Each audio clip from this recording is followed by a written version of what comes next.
Assalamualaikum warahmatullahi wabarakatuh. Saya Salman Jufri MPD, peserta Latsar CPNS Angkatan 4, kelompok 3 tahun 2022. Pada kesempatan ini saya akan mempresentasikan tentang rencana aktualisasi yang akan saya laksanakan. Pertama, judul dari rencana aktualisasi saya yaitu optimalisasi maharah kalam mahasiswa program studi pendidikan bahasa Arab Universitas Jambi melalui penyusunan model materi ajar muhadasah. Selanjutnya, profil saya sebagai peserta Latsar CPNS, yaitu nama Salman Yufri MPD, ini NIP saya, kemudian tempat tanggal lahir, saya lahir di Tanah Datar tanggal 8 Maret 1991. Alhamdulillah sekarang diberikan amanah sebagai CPNS dosen asisten ahli dan ditempatkan di program studi pendidikan bahasa Arab KIP Universitas Jambi. Pendidikan terakhir saya yaitu S2 Pendidikan Bahasa Arab Universitas Islam Negeri Imam Bonjol Padang, alamat asal dari Kabupaten Tanah Datar, Sumatera Barat.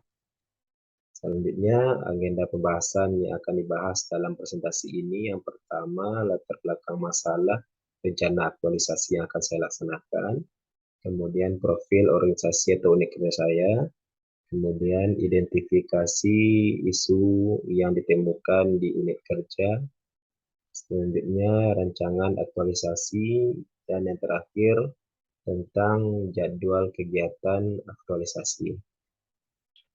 Kemudian dilihat dari latar belakang masalah sehingga munculnya kegiatan aktualisasi ini berdasarkan Undang-Undang Nomor 5 Tahun 2014 tentang ASN, kemudian Surat Edaran Menpan RB Nomor 20 Tahun 2021 tentang core values ASN berakhlak, dan PP Nomor 11 Tahun 2017, PP Nomor 17 Tahun 2020 tentang manajemen PNS. Selanjutnya Perlan Nomor 1 Tahun 2021 tentang pelatihan dasar CPNS dan keputusan Kepala LAN tahun 2022 tentang pedoman penyelenggaraan dasar CPNS yang memuat 4 agenda Latsar, sikap pelaku bela negara, nilai-nilai dasar SN, manajemen SN, dan aktualisasi atau habituasi sebagai langkah-langkah yang akan dilaksanakan dalam kegiatan Latsar. Kemudian tempat saya melaksanakan aktualisasi unit kerja saya yaitu di program studi pendidikan bahasa Arab Fakultas Keguruan dan Ilmu Pendidikan Universitas Jambi. Kemudian kita lihat visi dan misi dari unit kerja. Visi dari Universitas Jambi yaitu menuju a world-class entrepreneurship university berbasis agroindustri dan lingkungan. Untuk mewujudkan visi tersebut ada 6 misi yang telah disusun sehingga terwujudnya visi dari Universitas Jambi menjadi universitas yang world entrepreneurship, yang artinya kewirausahaan yang mendunia. Kemudian dilihat dari visi program studi pendidikan bahasa Arab menjadi program studi penghasil pendidik bahasa Arab yang profesional, edupreneur kompetitif, dan peneliti pendidikan bahasa Arab berbasis literasi digital tahun 2030. Untuk mendukung visi ini, maka terdapat 4 dari misi, salah satunya itu menyelenggarakan pendidikan dan pengajaran, penelitian dan pengabdian masyarakat dalam bidang pendidikan bahasa Arab. Jadi ini sangat sesuai sekali tentang tugas utama kita sebagai seorang dosen di program studi pendidikan bahasa Arab. Selanjutnya, tugas dan fungsi individu sebagai dosen asisten ahli khususnya di pendidikan program studi pendidikan bahasa Arab berdasarkan Permen PAN RB nomor 17 tahun 2013 tentang jabatan fungsional dosen, yaitu mampu untuk melaksanakan tridharma perguruan tinggi dengan sebaik-baiknya, yaitu melaksanakan pendidikan, penelitian, dan pengabdian kepada masyarakat. Seterusnya,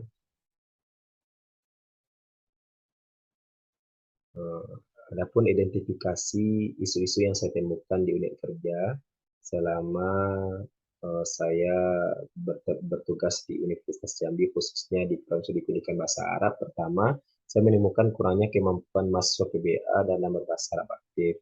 Ini berhubungan dengan manajemen ASN karena ada manajemen mata kuliah yang menunjang berbahasa Arab aktif yang kurang sesuai sehingga tidak tercapainya tujuan dari pembelajaran atau kuliah tersebut. Kemudian yang kedua, belum adanya kartu bimbingan penasihat akademik mahasiswa PBA. Tentunya ini juga berhubungan dengan manajemen ASN yang kurang maksimal. Yang ketiga, tentang pengelolaan dan pengarsipan dokumen program studi PBA yang belum terdigitalisasi dengan baik. Ini berhubungan dengan Smart ASN, sehingga dengan adanya isu ini akan menyulitkan bagi program studi tentunya untuk mengumpulkan dokumen ketika dibutuhkan, apalagi dalam persiapan akreditasi program studi. Kemudian yang keempat, kurangnya kemampuan beberapa mahasiswa PBA dalam penggunaan media elektronik sebagai alat bantu penerjemahan. Ini juga berhubungan dengan Smart ASN. Dari 4 isu yang saya temukan tersebut, saya gunakan teknik tapisan isu dengan menggunakan analisis APKL. Itu yang pertama, kurangnya kemampuan mahasiswa dalam berbahasa Arab aktif, belum adanya kartu bimbingan dan penasihat akademik, kemudian pengelolaan dan pengarsipan program studi PBA yang belum terdigitalisasi dengan baik, serta kurangnya kemampuan beberapa mahasiswa PBA dalam penggunaan media elektronik sebagai alat bantu penerjemahan. Setelah dilaksanakan teknik analisis APKL, ditemukan ada 2 isu yang memenuhi syarat, yaitu kurangnya kemampuan mahasiswa PBA dalam berbahasa Arab aktif, dan pengelolaan dan pengarsipan dokumen program studi PBA yang belum terdigitalisasi dengan baik, sehingga dan isu yang lainnya yang 2 lagi belum memenuhi syarat untuk segera dicarikan solusinya. Selanjutnya saya gunakan teknik lapisan isu dengan menggunakan teknik OSG, sehingga dilihat prioritas dari 4 isu yang ditemukan. Nah, isu yang paling utama untuk dicarikan solusinya itu kurangnya kemampuan mahasiswa program studi pendidikan bahasa Arab dalam berbahasa Arab aktif. Selanjutnya saya analisis masalah ini dengan menggunakan diagram fishbone. Dengan masalahnya kurangnya kemampuan mahasiswa program studi pendidikan bahasa Arab dalam berbahasa Arab aktif ada dilihat dari segi method, mesin, material, measurement, dan environment. Jadi semuanya ini adalah hal yang mempengaruhi sehingga tidak mampunya mahasiswa program studi pendidikan bahasa Arab dalam bahasa Arab aktif. Namun dari 6 masalah ini saya atau penulis lebih cenderung melihat masalah utamanya itu dari segi mesin, belum adanya modul pembelajaran muhadasah bahasa Arab, sehingga dalam kegiatan aktualisasi ini penulis coba untuk menyusun model-model materi ajar muhadasah sebagai mata kuliah penunjang untuk mampunya mahasiswa dalam berbahasa Arab aktif.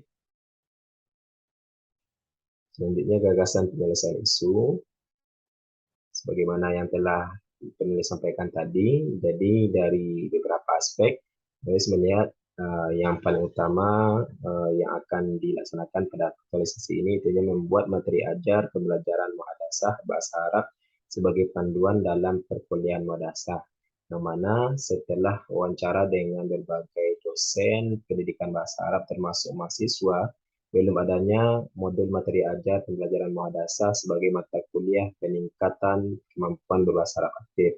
Sedangkan kondisi yang selayaknya harus adanya panduan atau modul atau model materi ajar sehingga terarahnya perkuliahan dengan baik dan mencapai tujuan dari perkuliahan itu sendiri.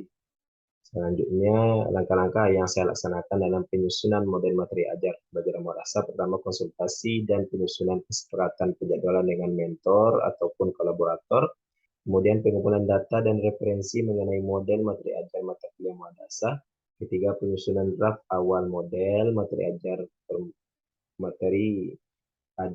mata kuliah muhadasah, kemudian proses penyusunan model materi ajar dan akreditasi, Yang kelima, sosialisasi model kepada dosen-dosen pengampu mata kuliah madrasah, dan terakhir praktik pembelajaran bersama mahasiswa. Kemudian identifikasi dampak dari pembacaan isu ini. Tentunya ada setidaknya ada 3 komponen yang terdampak dari pembacaan isu. Yang pertama, dampak individu, yaitunya dampak penyelesaian isu ini bagi individu sebagai dosen bahasa Arab di Prodi Pendidikan Bahasa Arab Universitas Jambi adalah dengan adanya gagasan penyusunan materi ajar madrasah, maka akan mendapatkan acuan atau pedoman sebagai dosen dalam mengajar mata kuliah ini. Kemudian dampak bagi unit kerja, yaitunya dengan adanya gagasan utama ini, maka akan adanya materi ajar pada program studi sebagai acuan atau pedoman dalam melaksanakan perkuliahan madrasah untuk meningkatkan kemampuan berbahasa aktif mahasiswa PBA, sehingga akan terciptanya mahasiswa PBA yang mampu untuk berbicara aktif. Dan yang terakhir, dampak bagi masyarakat akan adanya alumni PBA Universitas Jambi yang kompeten dalam berbahasa Arab aktif, sehingga motivasi masyarakat untuk mampu berbahasa Arab atau tertarik berbahasa Arab sebagai bahasa pemersatu umat Islam di seluruh dunia.